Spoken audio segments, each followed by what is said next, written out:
Nasi uduk Bu Rini, martabak tahu. Ini apa nih Bu?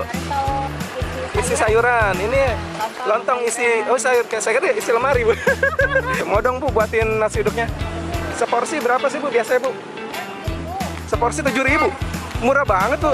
Ada untungnya nggak tuh Bu? Murah banget tuh ya. Nasi kuning ada juga. Udah habis, tinggal sedikit. Mantap nih.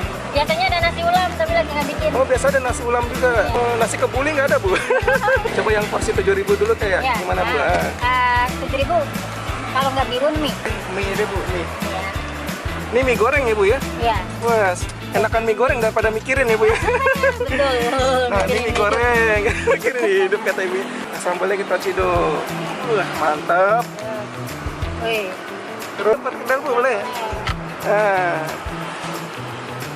bakwan deh bakwan Bu. Bakwan. Nah biar rame Bu, kasih telur deh Bu, telur dadar. Iya mantap.